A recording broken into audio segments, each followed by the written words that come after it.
Hello everyone, how are you doing? We're going to be handling this from our phone today. Our phone, my phone. We'll be handling this from my phone today because I, for the life of me, cannot figure out where I put my laptop or my tablet. Like, I have no idea where they are. Like, I spent the past 5 minutes running around my house trying to find my laptop and my tablet, which the last time I knew where they were in my backpack, because I had just recently traveled, and they're not in my backpack, and they're not in any room of my house that I can figure out. So, oh, there's a game missing. Yeah, there's a game missing. Let's go fix that for you. 1 second. There we go. This is what was missing. Where to go? So, the game missing is because I was going to do it before this, but I was running out of time, so I didn't. I'm doing it after this instead. After this, I'm going to be filming my board game upgrades and deluxeification series. I haven't done that in a bit, and, well, that to be clear, Meg's been doing that video series, but I'm doing it this time, and Last Light components and upgrades are going to be in there, so I took it off the shelf and forgot to put it back, so thank you for that. Thank you, Brian. Okay, let's go through. No, Brian, I did not. Brian, have I talked about the fact? I can't remember what I talked about on the channel or not, but have I talked about the fact that I tend to leave my electronics on planes or in airports? Like, twice now I have lost a laptop, got it back both times in the airport.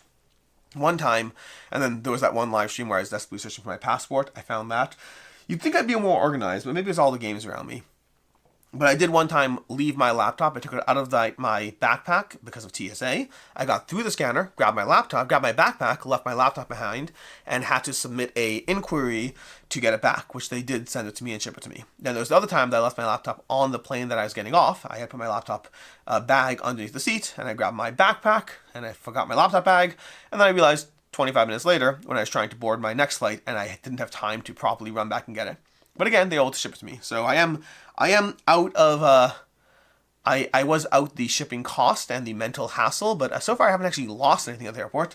And I definitely did not lose my tablet and laptop this time around.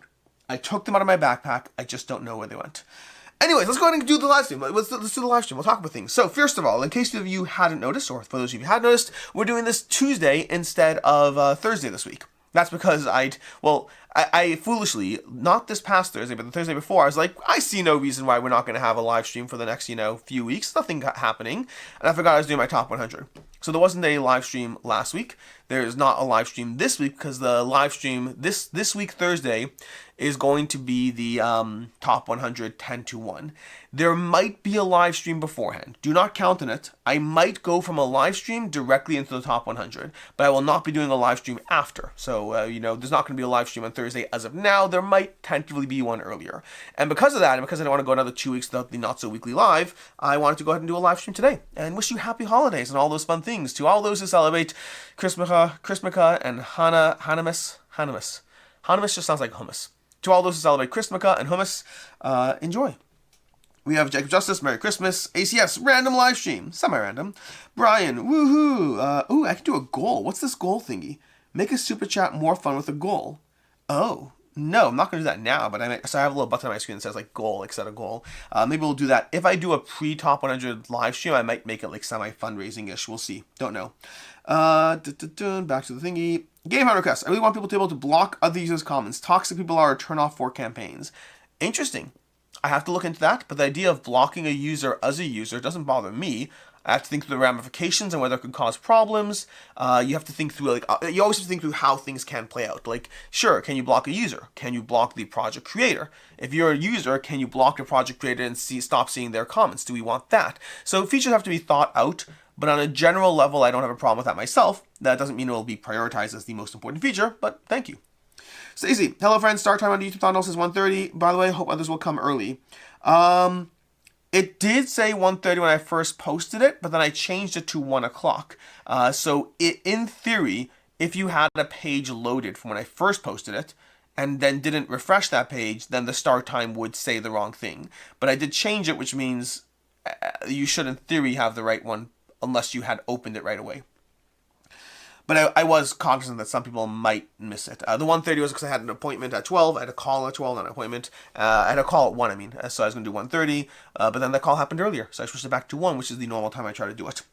Brian, Stacy, hello, Stacy, hello, Brian. There's a game missing. Did that. Just put a shot on Discord at the earlier start. Hoping others will find it. Thank you, Stacy. Brian, we covered your electronics on the playing comment. Did you get to play this the new Cthulhu May Die? Thoughts on the campaign decks? No, I did not, but it is on the way.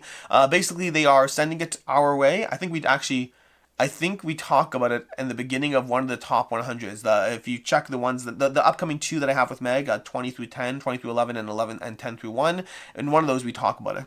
But we talk about the fact that they are sending me the new Cthulhu May Die to cover for late pledge coverage and whatnot. Jacob Justice, check out the last place you have them. Always helpful. Jason, greetings, Alex. I'm glad to be here. I'm glad you're here too, Jason. Around the Stump Games. Hello, Alex. Hello. Clash with Doom, Merry Christmas. Stacy, Brian, you have a keen eye. Last Night was missing in the top 100 this year. Yes, ACS. Last Night was missing in the top 100. They were around, I haven't done the full analytics breakdown. I will be doing it at some point. But there were around 20 games that were my top 100 last year and left this year, which is lower than last year's turnover. Last year I had around 30 games turnover. This year the turnover was a little less. But there always will be that turnover, especially towards the higher echelons. I would generally say that anything that's above 50 in the top 100 definitely isn't safe because things can shift out and around based on me playing them and based on other things coming up higher. So it is a shifting, migrating list. I don't know if I have a specific goal of how much overturn there is, how much turnover there is each year, but I would say that above 30 games switching out each year feels high. Like, I'd rather keep it to under 30. And I think they're around 20, maybe 22 or something like that. There were a turnover this year. Because, again, things will always adjust. And that does make sense. And I think that I don't have a goal for them to not to. Things will adjust. Things will move around. That's fine. But too much turnover, and it stops being a top 100, to me, everyone's going to have their own different metrics. For me, too much turnover means it's no longer a top 100. It's just like, what do you happen to care about at the moment? Which, to me, it is a hybrid. It is what I care about at the moment based on longevity and how good a game is and how new and inspiring. It's all a package deal. Brian, I did. Petrified. Days I've left a board game behind, though. Laptop is infinitely less important. I can't make a guarantee that I'd never left a board game behind, especially Button Shy stuff. Like, I don't think... So, here's the thing. I don't think I left a Button Shy behind, but I don't necessarily know for sure. But I do know that I once had a copy of Numbsters, and I don't have my copy of Numbsters now. So, I don't know where that is, and I need to get a new copy of Numbsters. So, that, I mean, it's small. It could have been lost anywhere, but it was a travel game for me. Clash with Doom. Which games would you consider to be a must-play during Christmas and New Year? Oh, I don't have strong feelings on that. So growing up, I didn't celebrate Christmas at all. Even now, I don't really celebrate it, but I definitely, culturally, because I spend a lot more time with people who do celebrate Christmas, it's more on my radar. Growing up, it wasn't on my radar even. It's like it's a thing that, you Gentiles celebrated. Versus now, it's like, oh yeah, everyone around me celebrating Christmas because, again, I have a lot of Gentile friends, non-Jewish friends, for those who don't know what Gentile is. But I don't have that Christmas spirit, which means I don't really know. Like, when it comes to, like, Halloween spooky games, I can do that. When it comes to a gift-giving guide, yeah, I mean, a gift's a gift. When it comes to, like, Christmas games, like, I don't know what would be a good Christmas. Like, watch today's video. There's a primal, Corwin Steele's Christmas challenge scenario. We did that. Outside of that, and obviously Christmas-themed games, like, obviously play, what's it called?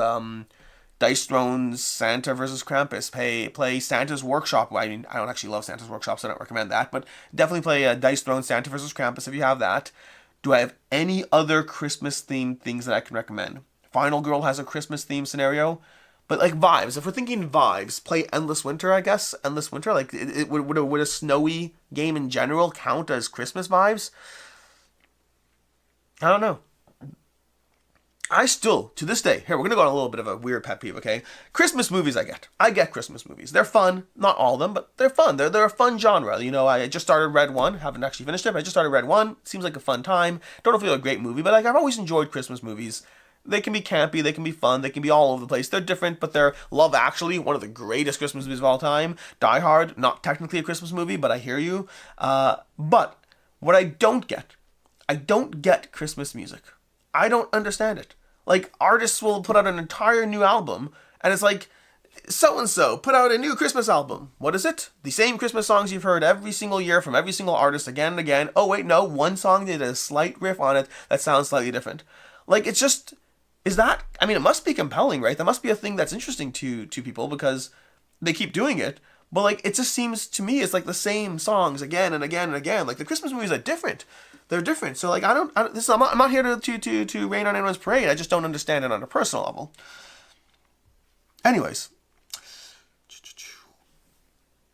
Brian T. Alex goes to airports with knives, then leaves his electronics. I mean, the knives get left behind too. I have lost 3 knives at airports. Those I actually lost, meaning I got them confiscated. Each time I realized and handed it to the TSA agent. I was like, here's a knife, enjoy. I don't have it anymore. That's also why I buy cheap knives and not expensive knives. My knives are like $10 to $15. Jacobs, you should do what I think will be my top 5 games released in 2025, then revisit it then in 2025 and see how accurate you were. I don't know if I know enough about 2025 titles at the moment. And also, I'm wary of doing that based off of just seeing the game possibly exist. I think my accuracy rating with that would be so ridiculously low. Like, oh, this game's coming out from a company or a publisher or designer or whatever it is. I don't know if my accuracy would be in any way close to high if there wasn't a good reason for that assumption. Brian Ashman, what will you be doing tomorrow? Playing games? Of course. Stacy, I like Christmas and Christmas. I'm probably so behind on chat, by the way. Brian T, Merry Christmas. Are you coming to Level Up? That's too petrified, not to me. I am coming to Level Up. Petrified. Still not sure, but working on trying to coordinate. Maybe possible. Have to go to Dubai. Have to go to Dubai for work. Ooh, that's fun. I've never been to Dubai.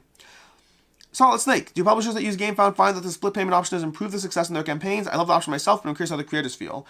Generally, yes. We have a lot of data to support the idea that stretch pay does have a higher correlation on higher campaigns. I believe like 35% of the payments made in 2024, roughly 35%, so it's a little around there. 35% of the payments made in 2024 were stretch pay payments. So it's definitely a very used feature, and it should ideally help publishers a lot. I mean, the amount of times I see campaigns that are not launching on Gamefound where people are like, hey, could you launch on Gamefound because we want to use stretch pay? It's a clearly very utilized feature. Stacy, level up over Dubai? I mean, I hear that, but Dubai is like Dubai. Brian, simple solution for toxic users, Alex. Just have the post marked as hidden for the users that mark the user as offensive block. They can click on the post to expand if they want to see the content. Yeah, so there's different aspects. There's 2 different aspects. One aspect is, can I block you? And that's nothing to do with whether it then shows as hidden for other users. So can I block you is the first question. And the first problem there is, I would not want James, the backer, to have the ability to block Charles, the project creator. I want James to always see what Charles posts and comments. I don't want James to have the capability to block Charles and no longer see what Charles posts, or any project collaborator. So I have to think through those edge cases, or we have to think through those edge cases and how we want to handle them. And then going to what you're suggesting a different thing, which is a certain metric where it becomes toxic by if enough people block a user or block a post. These are all just general crowd moderation. They all have to be handled, and they're all complicated, and they never make anyone happy the way you want, because someone's always happier with it and someone's always less happy with it. So it's a balance around how we want to do it. Petrified. Alex, can you send me your video and I'll just send you mine when it eventually shows up? No. Stacy, did they leave or did you kick them out? Who? What did I say? I don't remember what I said. Sreb hello friends, happy Tuesday. Hello Sreb I don't disagree. Stacy, Sreb, okay. Wearing Casona's pasta off by a couple of weeks. Yes, it's exactly that. Do you like chess? Yes, I do like chess, but I don't offer to play chess. But like, if you have chess, if I'm at somebody's house who has chess and they obviously don't have board games, I'll happily play chess. It's not my preferred game to play. I think that chess has a problem that I've had with some board games where I find too much of the game, for me, I'm not a chess master. As a non-chess master, too much of the game is following the same general arc before you get to the, okay, who won? So I don't find the arc of chess interesting. I find it to be too long for the interesting parts that I enjoy. I still think it's great, but I prefer other board games. CR Pro, is dreidel considered a board game? I mean, technically speaking, it might check the Board Game Geek database, but I wouldn't consider it. I mean, LCR is a board game. It's LCR, left, right, center. LRC, left, center, right. I think it's LCR. LCR is a board game, which means dreidel is a board game, because they're the same thing. They're the same exact. Dreidel is a variation of LCR. LCR, re-implemented from dreidel. Actually, that'd be funny.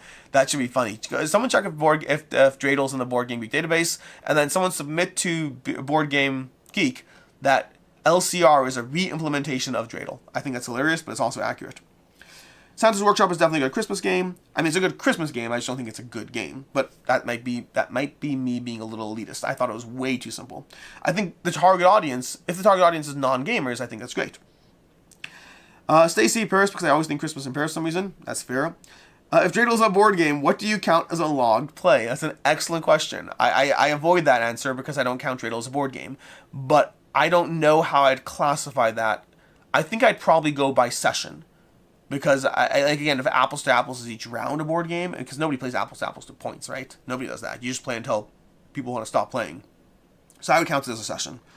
Die Hard is a Christmas movie. I will die hard on that hill. So I don't even care if Die Hard. I guess my view of Die Hard being a Christmas movie is like, Die Hard has at this point been culturally associated with being a Christmas movie, regardless of who's right or wrong. And I don't even disagree. To me, Die Hard's a good movie and it has Christmas in it. That's okay. Like, there's lots of, like, is Love Actually a Christmas movie? I guess Love Actually seems to be a Christmas movie. They both have Christmas in the background, with it's more present in Love Actually.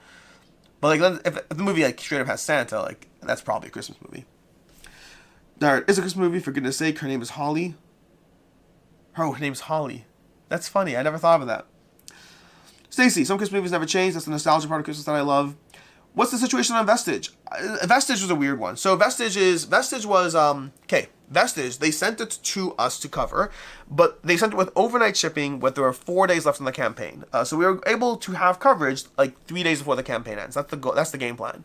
But then USPS decided to take overnight shipping and give it to us 5 days later. So we got it a day after the campaign ended on something that was shipped with overnight shipping. And so I asked them at that point, what do you want us to do? Like, how do you want us to handle it? Do you want coverage now, or do you want coverage like for the pledge manager or not? And they said, because they're still doing so many extensive tweaks, hold off on coverage for now, and they'll do coverage close to the pledge manager with a closer to final version, because they are very much constantly making changes and adjusting where Vestige is. So that's kind of the situation with Vestige. So I have a prototype. You will have coverage at some point. That's also why on the last live stream I did, I just gave you my thoughts. I was like, I want to give you the thoughts because you want to make decisions now, even though you obviously have the pledge managers make decisions as well. Roll for grit.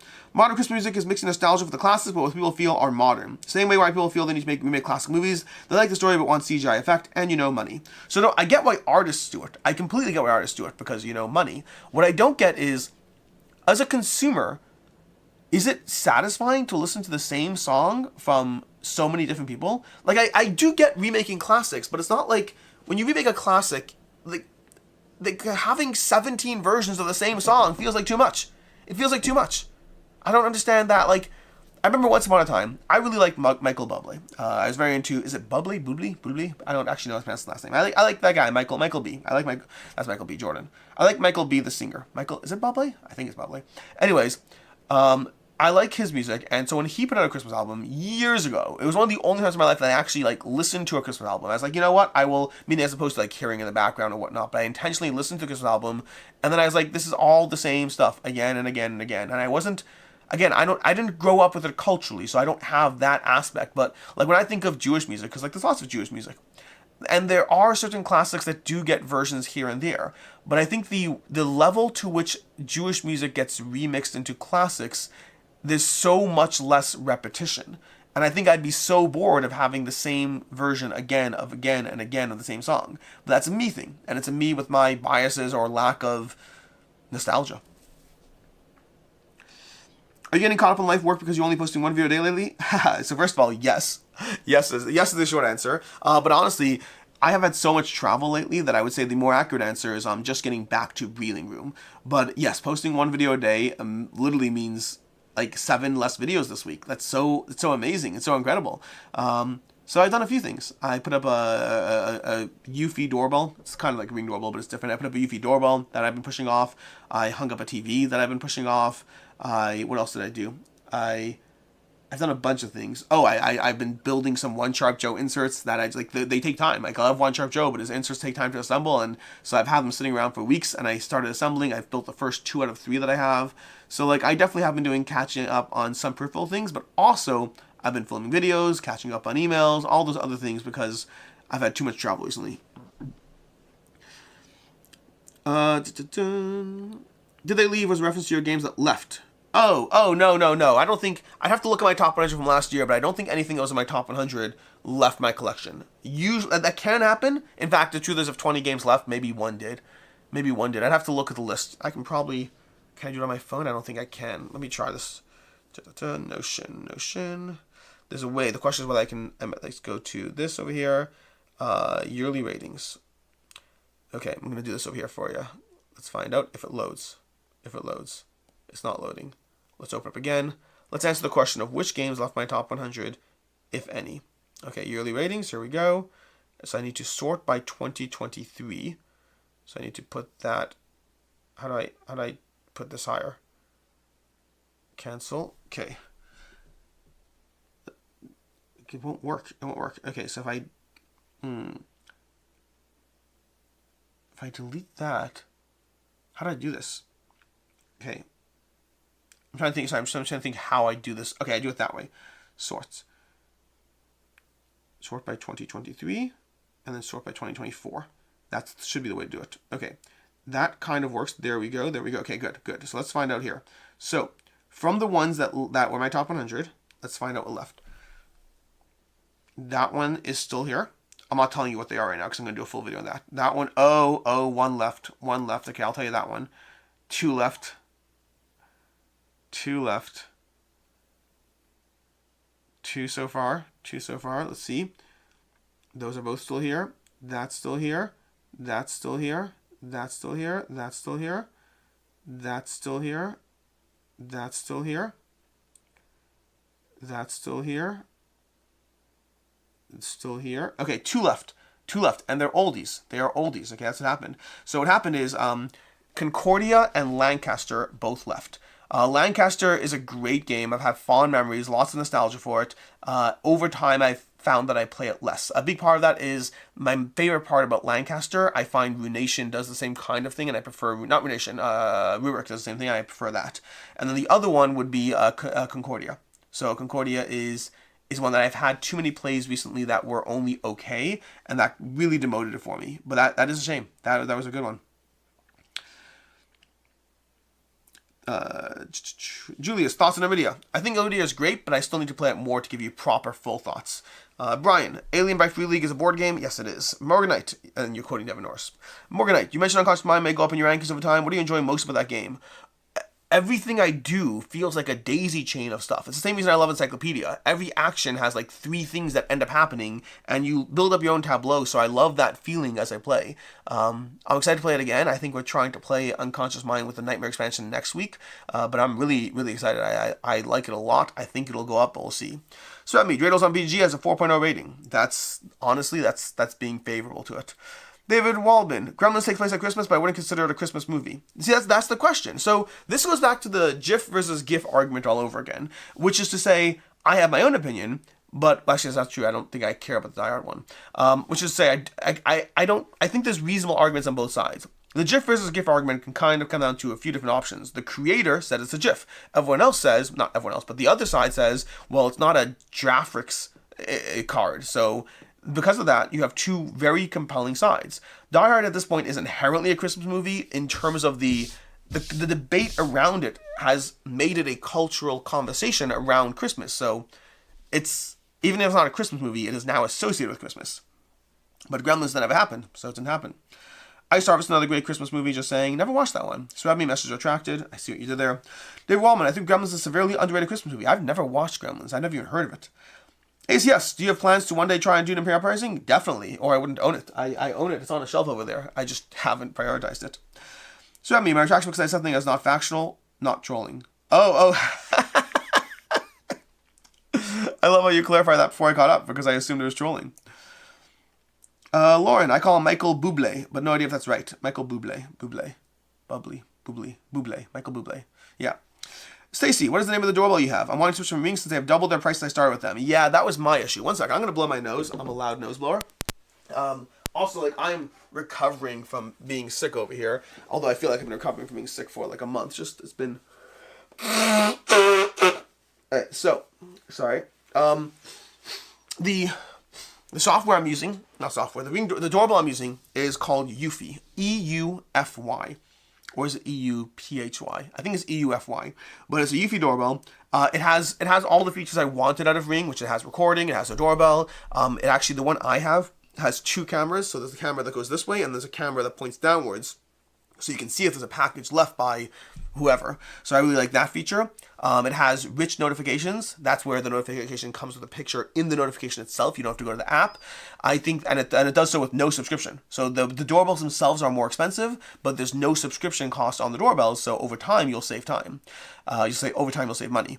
The only complaint I have is that for some reason, 10% of the time, the rich notification fails. So like 10% of the time, instead of showing you a picture of who's there, it just says, oh, notion detected. And then you have to click and go into it, and that's annoying, because like I really like the rich notifications, because half the time I'll otherwise won't click through. So that's my only complaint. But for the fact that I don't pay a subscription fee, I'm happy with that.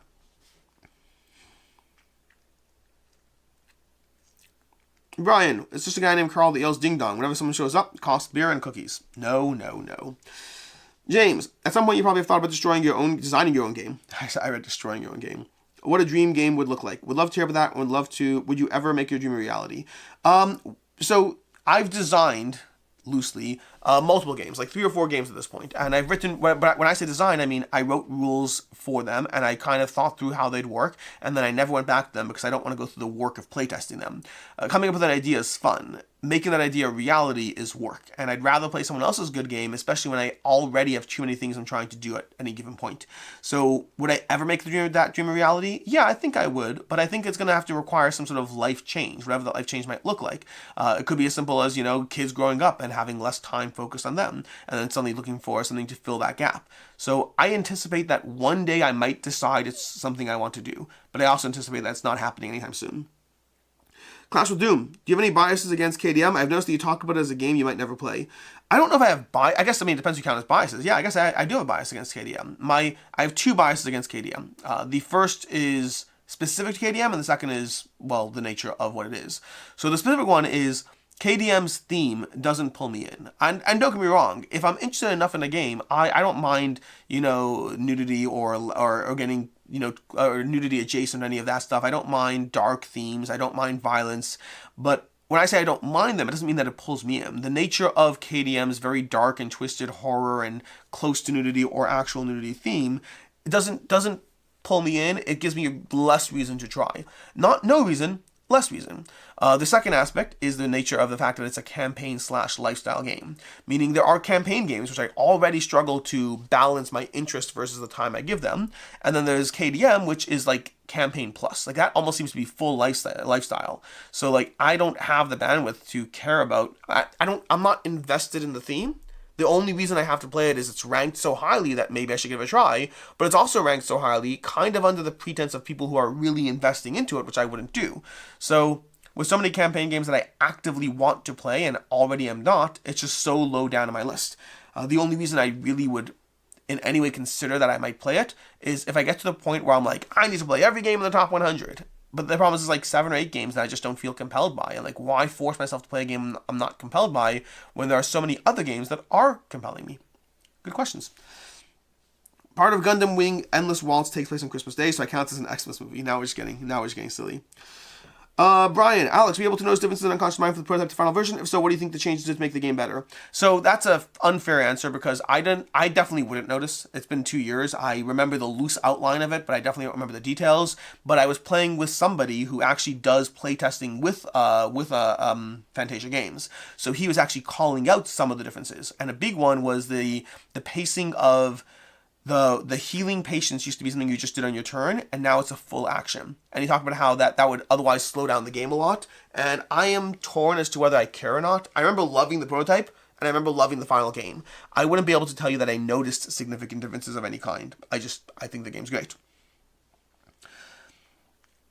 Alex, you recently talked about wanting to get back in the habit of journaling things you're thankful for or something like that. I started a daily habit. Nice. I'm glad you did. I have been inconsistent with mine. I have been probably getting into I'm trying to become, right now, literally last night, I was like, you know what? Here's my new plan. Before I go to bed every night, I'm going to log my plays for the day and do the journaling. And the reason for that is because the past 3 months, I have been abysmal at logging my plays.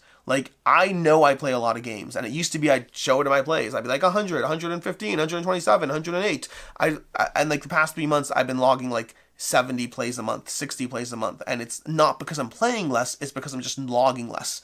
So I got terrible at it, so literally last night I was sitting in bed, I was like, I have to just do these 2 things every night. Log my plays, say what I'm grateful for. Log my plays, say what I'm grateful for. I have been doing it, by the way, and I still think it's great. I've just been doing the grateful part. I have been doing the grateful things, but I've been doing it probably 2 to 3 times a week instead of daily. I want to get to daily. Stacy, searching Eufy Doorbell now, thanks, enjoy.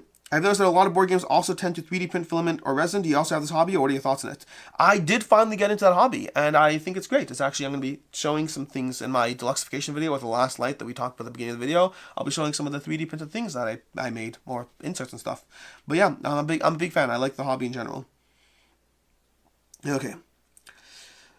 James, as we get ready for potential tariffs being launched across the globe, do you think this will have any significant impact on crowdfunding campaigns? I can't even imagine what it's like to be a creator right now. I can't imagine. I can't, like, I don't think the tariffs will actually hit board games. I really don't. I could be wrong. I could be stupid. I could be naive. I do not think the board games will see a giant hike in the price. But if you are a crowdfunding creator, every campaign you launch right now either has to be priced much higher, because what if they do, and that pricing is going to cost you sales, or it has to be priced at whatever level you think is whatever, knowing you might have to go to your audience and ask them for money, because you can't, the margins on how much money you'll make, you can't afford to just eat that. So like, how do you handle that as a creator? Like, it's got to be so stressful, like knowing that you're either charging more and losing sales, or charging less and might have to be really, really having a big issue down the road. I can't imagine. I would not want to be a board game creator launching on crowdfunding right now. I would not. It's terrifying. It's absolutely terrifying. The idea that tariffs can hit something that you already invested in and created, the idea that your plans can be, like, it sucks. It already sucks if it happens going forward. If you're like, okay, great, as of this date, tariffs are now in place. And then going forward, any things you create. But the idea that you could have created something last year and have the tariffs hit you now and you charged last year, it seems so brutally unfair. Like, brutally. It's, oh my gosh, I can't. Again, I don't even think they're going to happen, but like, if your top 100 games, ACS, if your top 100 games that you want to play right now, is it possible to make a list that looks at games from more of a book or movie perspective? For example, campaign legacy games tend to be not. So, no, is my answer. So, and Tom from Dice Towers also talked about this to an extent, where there's a big difference in the nature of, movies, books, and board games, or video games that matter to a degree as well. Although I'd argue that video games are a bit more adjacent to movies and books. It's a little hard to tell, which is the idea that how is the media meant to be consumed? Because your average book is meant to be read once and not again. Everyone will have their favorite books. Everyone will have those exceptions that they love and they revisit. But your average book, your average movie, those are things that are meant to be, I guess music is different. Music, you can make a different argument. Music is meant to be listened to. But most movies, books, TV shows, and to an extent, many video games, most video games I'd even argue, are meant to be consumed and then done. It's not a reconsumable media by its definition. Yes, you can reconsume it, but think through your movies. Think about you personally, whoever's watching this right now, each one of you, think about the amount of movies you've watched in your life and the amount of those, the percentage of those that you've watched a second time. Same with books, same with TV shows. And then think of it with board games. Your board game ratio is much different. To me, board games as a form of media, are meant to be consumed on an ongoing basis. And because of that, as I play a game more, it does shift where that game stands for me, because it does factor into things. And it can be unfair, because I can play a game 5 times and be like, oh my gosh, top 100. And then the problem is, one of those games, I'm like, okay, great, now I played it 80 times and it's still top 100. And the other one I play another 20 times and I'm like, you know what, I'm kind of done now. And that can happen, and you don't really know what it is until you give it those plays. So that's why it is a ongoing, as things are adjusting kind of metric. Again, like the common example I give is Gloomhaven. I played a lot, and that's out of my top 100. I don't even want to play Gloomhaven right now. I still have a lot of respect for it. It gave me a lot of hours of gameplay, but I just don't want to play Gloomhaven. Castle of Burgundy, I've given that more time than I've given Gloomhaven, and I still want to play it just as much. So one of those games is like peak top 100, and the other one is, not. And I think that factors into things. It's also, going to your comment about legacy games, it's also why I tend to actually do give credit to campaign and legacy games to an extent, because they are. Meaning, even though I've played Pandemic Legacy twice, I don't think it's meant to be played twice. It's meant to be played once. And you could play twice, buy another copy, play it again if you want, which I've done. But it's meant to be played once. So things like unlock games, exit games, certain legacy games, those I have a bigger argument as to why they should be in the top 100, even though I'm done with them. Because like it's still like something like, it gave you the experience it was intended to give, and it's still held up.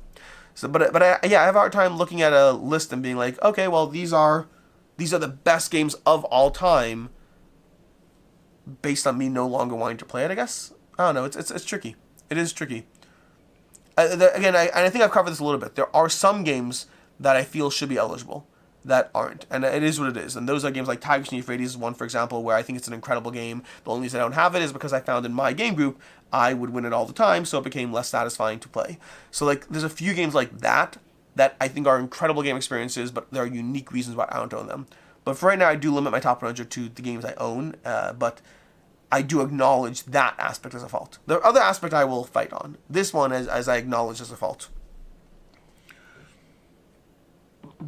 SK Guna, did you get the Giant Godzilla for Kingdom Death Monster? I don't think I did.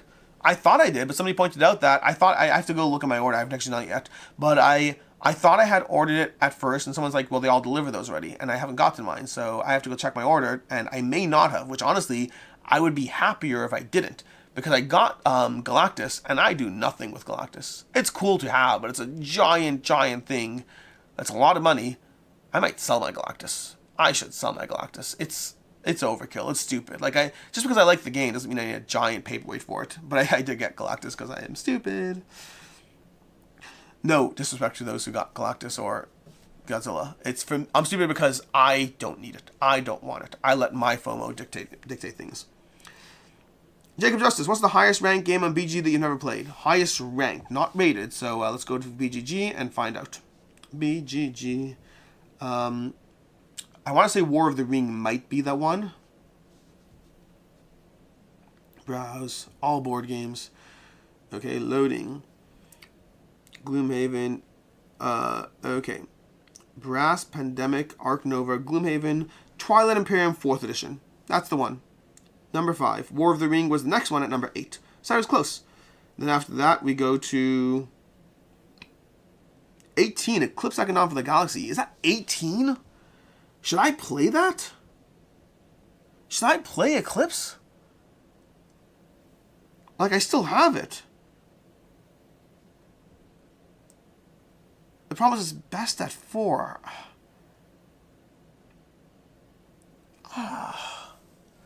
Maybe I should play Eclipse. We'll see. We'll see. What's the highest ranked game? Jacob, bet it's War of the Ring. Good call, Brian. You're on top of it, but no, I thought so too, but I was wrong. Stacy, Risha shows Eufy Doorbell is the same price as Ring Doorbell without subscription. So the Eufy Doorbell I got, so there's different options. Now I'm realizing what happened.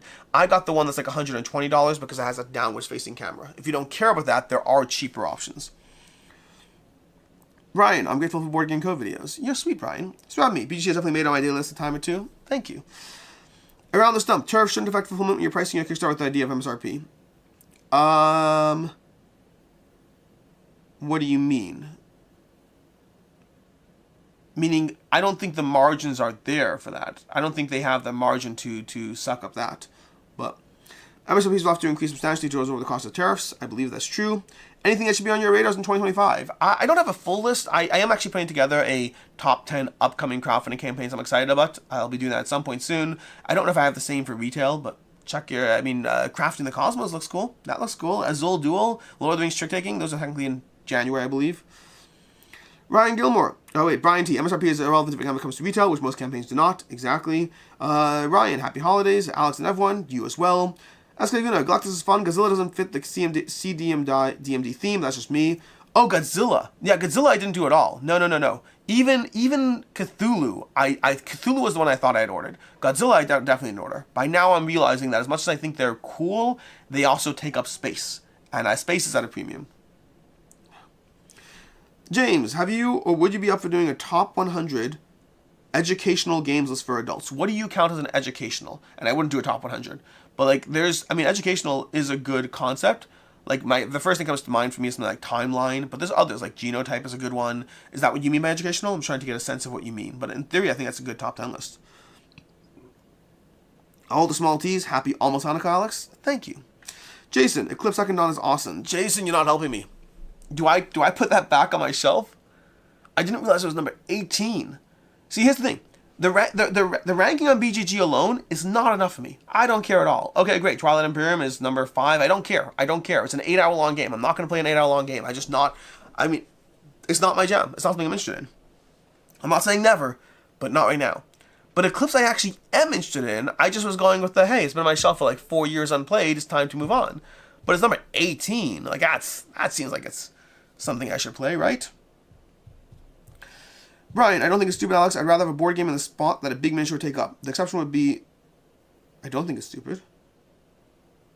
Oh. What do you not think is stupid? What? I'm not sure what you think. Because I was saying, at one point I was saying that I was stupid for buying it. That's what I was saying. And then I was apologizing to those, not apologizing, I was clarifying that I don't think someone else is stupid for buying it. It depends on if you want it or not. I was stupid for buying it because I was stupid for buying Galactus because of the fact that I was letting my FOMO take over and not my logical brain, which is like, you're not going to play with that. That's why I'm trying to clarify your question, because you're saying, I don't think it's stupid, and I think you're agreeing with me based on your further text, so not entirely sure. Clash of Doom. With which whom content creators would you like to do a collab during 2025? Great question. I don't have a firm answer to that. When I first started doing content, when I first started doing this whole thing, I made sure to do like collaborations. But I kind of have gotten, for better and for worse, I've gotten into just a pattern of how I do things, and the pattern doesn't necessarily as easily align with collaborations. Now, I'm always open to any collaboration ever. Well, I shouldn't say ever, but like I'm open to 99% of collaborations with anyone in person. The tricky part is most people aren't traveling here, and I'm not traveling to everyone. So with that in mind, that limits your collaborations for in person. And video call collaborations, I don't like doing it because of video calls. I don't like I've done them because sometimes it's the only way to do, like Think or Theme, or like if I want to do a video with them, it has to be over video. So like I've appreciated doing videos with them, and I'm sure I'll do videos like that with them or others in the future. But I definitely shifted away from doing video call collaborations. Maybe I was doing that because more during the pandemic, that's all anyone could do. But now that we're done with that, or like done with it, whatever, you know what I mean? Now that we're semi-done with that, I just don't find that I want to do a video call collaboration. But in person, I'm always down. So the answer is kind of like vague, because it's not a list of people I'm interested in with or not interested in with. It's kind of the limitations of just physical presence. Around the stump games, I'll send you an email about why the margins are there. So around the stump games, so here's the thing. So I know the basics of, 5-to-1 MSRP, for example, like the 5-to-1 ratio. So you're supposed to price your game based on a 5-to-1 ratio. So in theory, if you do so, and you don't have the distributors and the middlemen, if you don't have the distributors and the retailers, then you have that extra money to absorb. But the reality is that's all paper math that theoretically works, but it usually doesn't end up working out for creators that you have the 30% margins, or what's the tariffs projected at, 30% or something like that. Like those margins, that factor, that leeway doesn't seem to be there for most creators in practice. Brian, thank you. You're a sweetheart. But I'll certainly read the email. I'm always interested in finding out where I'm wrong. Yeah. Hot dogs or sandwiches? I don't know if I care enough to have that fight. I mean, I would never call a hot dog a sandwich. Here's how you know you're wrong. Okay, no, actually, I'm going to have the fight. We're going to have the fight. Hot dogs are not sandwiches. Here's how you know you're wrong. If I offer you a sandwich, if I say, hey, would you like a sandwich? And you say, sure. And then I turn around and hand you a hot dog. Will you be surprised? Because the person who says no, they actually believe that hot dogs are sandwiches. The person who says yes does not believe hot dogs are sandwiches, and they are trying to rely on a technicality to prove a point, but they would have been surprised. Versus, if I said, hey, do you want to watch a Christmas movie? And you say, sure, and I throw on Die Hard, you might disagree, but you won't be surprised that I did that. You'd be like, oh, you're one of those. Okay, same with GIF and GIF. That's how you know this is not an actual viewpoint. Because anyone who says, do you want a sandwich, and they hand you a hot dog after you say yes, you are not going to be like, oh yeah, that makes sense, that checks out. There's no way on earth you think that. So I'm calling your bluff. Encyclopedia would be educational. It's an encyclopedia. Good luck getting a copy. I mean, I have a copy. Prior, hello. Prior, Merry Christmas. Are you hoping to do anything new, different in 2025 with the channel, other than reinstating weekly chaos streams, of course? I would love to reinstate the weekly chaos streams. That'd be great. I don't have particular ambitions around that. I do need to change. I do need to change things. Like, not need to, but like, there's aspects of the channel that have me feeling more bogged down.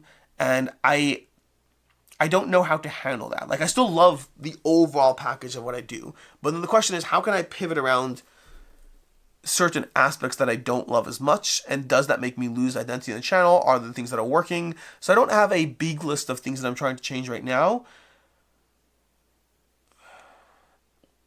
I'd love to bring back 12 by 12 reviews more often and play this, not that. Both of those are formats that I really enjoy, and they don't happen as often. But I don't know how to make that happen. There's specific reasons why both those are infrequent. Yeah, I don't know. I like what I do. I do. I love what I do. But I do feel it's gotten a little bit stuck in a bit of a pattern recently. But some of that's because the pattern works. Some of it not. So I need to figure out the not part. Jason, yes, fine. 2 to 3 friends. Twilight Imperium is too much instance. So it's a bag, just a drag. We were all engaged and had a blast with Eclipse. Is Eclipse good enough at 3 players? BGG says like there's a big drop off until you get to 4. Is Eclipse second enough for the Galaxy good enough at 3? So help me, Ryan. Make everyone watch the RD how to play. It's like 34 minutes before they show up. The RD. What's RD? What channel name am I thinking? There's Rodney Smith is Watch It Played. RD. What's RD? More green in chat. Merry Christmas, everyone. Thank you again, Brian. So help me. Brian, you are a champion. Smooth. I need advice for helping my wife understand the mindset of a board game hobbyist and why I keep a decent collection yet still buy new games without a negative financial impact. Without a negative financial impact, I assume just means that you can afford to do this without it being bad. I think the question I would ask her, although she might not get this, is the question I would ask her is, does she understand women who have, even if she's not one herself, does she understand that there are women who will have like 30 pairs of shoes? Like why? I have 2 pairs of shoes. I have 2 pairs of shoes. I cannot imagine why I'd need 30. Maybe 3. In the crazy world 4. Who needs 30 pairs of shoes? So does she understand though that there are women who might want 30? And apologies, I guess, a little bit for this being somewhat, I'm like genderifying the answer, which I don't love, but I think it still works. But if she understands why there would be someone out there who would want 30 pairs of shoes when you definitely don't need more than 10 to get by, why is it any different with board games? There's an appreciation for this thing. So you have enough board games, but there's an appreciation for the new one that came out. But yeah, I think that's the main answer. Hot dogs are tacos? No, they're not. I've seen that argument. That little picture that shows the bread. Again, if I say to you, do you want a taco? And I hand you a hot dog, if you're not surprised, sure. If you're surprised, that's a BS argument. Like, you ever seen the one with chocolate's a salad? Like, salad is things that grow from the ground. Chocolate comes from a bean goes to the ground, therefore chocolate salad. First of all, that only applies to dark chocolate. Once you throw the milk and sugar in there, you're out. So, and 100% cacao, enjoy that. That's actually healthy. But again, if I say, do you want a salad, and I hand you chocolate, if you're surprised, it's a BS argument. Ooh, I love this analogy. Why is the McRib a sandwich but not a hot dog?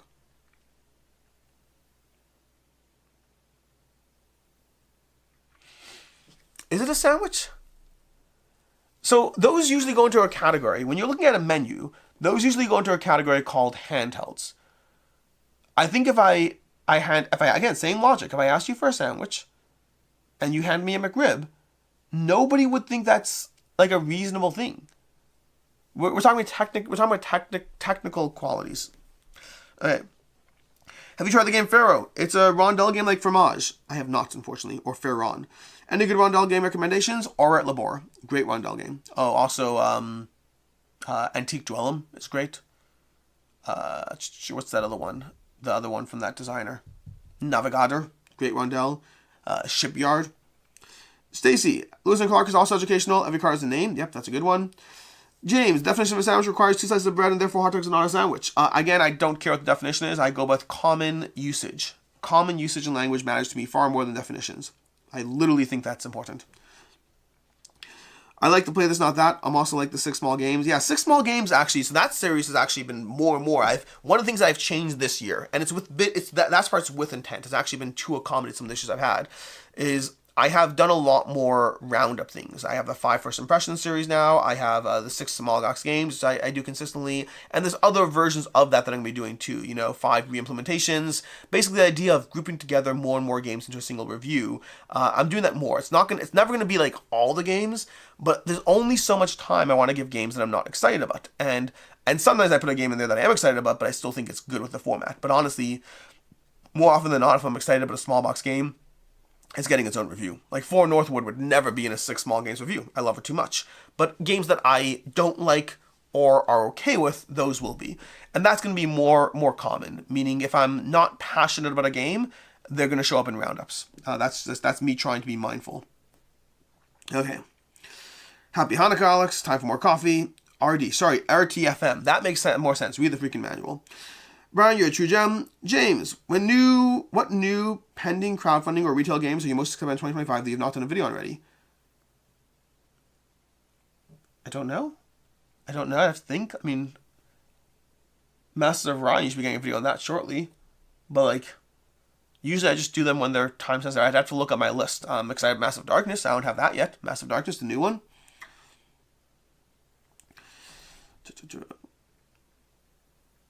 Alex equating himself to the equivalent of a person with 30 shoes. Exactly.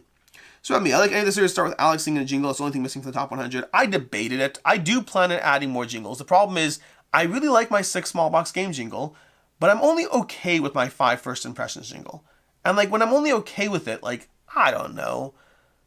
But like I like the idea of it. At one point I was going to do a jingle for crowdfunding stuff. I was putting together jingles here and there, but I have to like really like the jingle. Honestly, my favorite jingle to this day is still, how's it go again? Whether it's Marvel United or the hamster cult, is he a grown-ass child or an immature adult? You know it's Devin Hawk's Tabletop. I made that jingle. That was my own jingle that I made up for Devin, and it's my favorite jingle. I love it. Okay. I've never eaten a taco in my life. You are welcome. Oh, it's 2 o'clock. It's 2 o'clock. Oh my gosh, we're at an hour. Cool. Paula, shoes vs. board games. X analogy, I have too many of both. Yeah, the only goal there, the only goal of that analogy is the idea that sometimes we don't put ourselves into a mental headspace. And so it's hard for us. Here's a good one. Okay. This is a good example of why I have that analogy, kind of. I, for the life of me, for my entire life, never understood why people cared about sports. Why are you mentally investing yourself in sports? These are people who don't care that you exist. They don't care at all about you. They will happily switch teams in a second as soon as they are offered the right payout. And you're like mentally investing yourself in like, oh no, the city team lost. Like, and now I'm sad. Why? Why are you emotionally investing yourself in something that you have no influence over? It's outside of your control. You're attaching this fictional allegiance to like this city and all that. And like, I never understood it.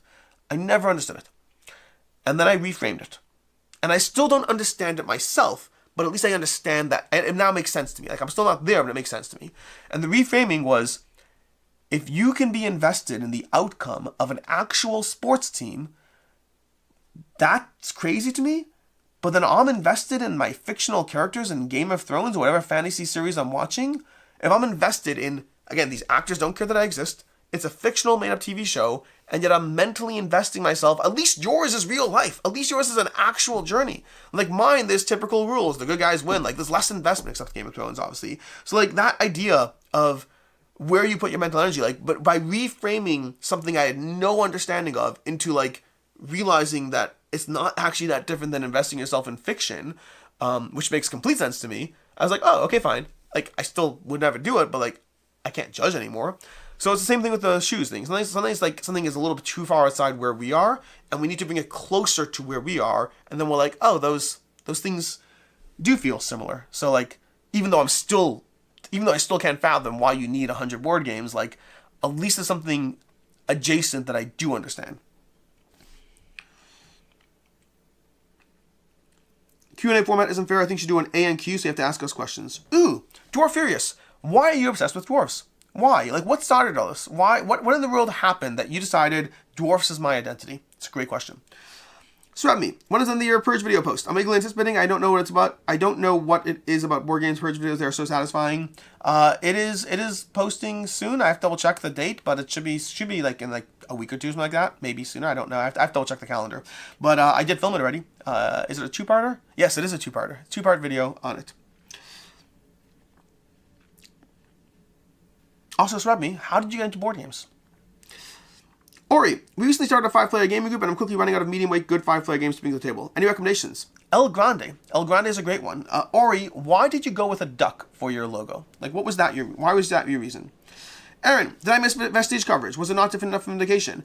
No, there will be coverage coming soon. I talked about this earlier in the live stream, but effectively they sent us a copy overnight, and it took 5 days to arrive. Like, USPS dropped the ball. So we are doing coverage, but we're going to be doing late pledge coverage and probably doing some tweaks as well as far as the game rules, because we're still making a lot of tweaks. Also, apologies, Aaron, I don't know enough about you to ask an interesting question, but I'll ask this. Do you already own Vindication? And if so, what's your favorite expansion? Sweat me, Devin Jingles is the best. Yeah, I'm a big fan of it. Eskaguna, have you played a game called Escape the Dark Castle? I have not. I've heard of it, but I have not played it. Stacy, city teams in sports are a great example of emptiness. Dwarfs, because sports gambling, I guess. People at casinos can be attached to the lucky table they play at. Interesting. Stacy Everdell. Stacy, why is your name Stacy Everdell? Is it just because you like Everdell? Have you not found any game you like more than Everdell? And, like, are you sticking with the name because at this point it's part of your identity, or because Everdell is your favorite game? That's like, GRM has said he isn't going to complete Winds of Winter. He isn't? George R.R. Martin said he's not going to complete Winds of Winter? He's just giving up at this point? He's just done? Really? Wow. I mean, I guess at this point, who's surprised? But wow. Okay. Hello, Meg. How's it going? Also, that's sad. Stacy, happy holidays. Dwarfs, that is a loaded question that often devolves into a rant and won't fit here. Well, that feels unfair. I'm asking everyone questions because of your idea, and you're not answering your question. Ori Kagan, the duck chose me. That's a cop-out answer. I don't believe that. Professor Meg, Merry Christmas. Professor Meg, let's see, a question for you. Meg, if you're watching now, you might not know this, but I'm asking questions because the Dwarfs suggests I ask people questions. So, Meg, Meg, do you still love Gloomhaven and Frosthaven? And if so, when do you anticipate playing any of those next? SK Guna, he said the HBO show is canon now. I cannot believe it. Really? Oh my gosh. I mean, again, I could believe it because it's been forever, but wow. I have to, like, go Google this after this stream, which will be over soon. Sweaty, my entry to board games was Risk as a teenager, then Drunken Killer Bunnies in college, then marrying Chad and adding a line of items for board games into the monthly budget and buying a bigger house. That makes sense. Brian, Merry Christmas. Sweaty, Meg, Professor Meg, Merry Christmas. Dwarfers, don't worry, I'll answer that in Discord. Stacy, Everdell is a game that opened my eyes to solo gaming. I was a little late to the hobby. Up until 3 months ago, it was my most played game. At this point, it is my online identity, and I still love Everdell. That makes sense. That all checks out. Okay, everyone, we are going to go ahead and wrap up. Thanks to Dwarfs for ending with a round of questions for you all. Maybe we'll do this every video. Maybe I'll try to come up with questions for you. Maybe. We'll see. I don't know. I'm going to go ahead and film some more videos and continue to get caught up on all these things that I'm trying to do. But until next time. Oh, wait. We have questions. I do have Vindication. I also back to Vestige looking into replace Vindication with sheer box size. I haven't done with expansions. Recommendation for co-op preferred household. I mean, if you prefer co-op, Vestige will give you the co-op. Vindication doesn't have that yet. I don't know if they will, but yeah. Okay, again, the long answer is based on a fun GIF my brother and I found while surfing the net in the late 90s when surfing the net was actually a thing. Interesting. Love you all. Can't wait for level up. Thanks for the stream. Press Meg, I was thinking about games like Iridia, Agmonia, and the Waking Realms one. I really missed the complex card play from Gloomhaven, but Primal feels close. Oh my gosh, Primal feels close, and I can't do spoilers. I can't do spoilers. I still hope to table Crimson Scales soon. Honestly, Crimson Scales is pretty cool. I would be open to not committing to it, but playing infrequently. Although half the fun is building your character. No, never mind. I'm done. Anyways, until next time, have a happy holidays to all of you. Top 20 is tomorrow, and then top 10 is Thursday. And again, there might be a live stream. There might be a live stream on Thursday before the top 100, before the top 10, but don't count on it. It's a maybe. It's a maybe. Anyways, all of you, I should say Merry Christmas, but happy holidays, and until next time, have a good one.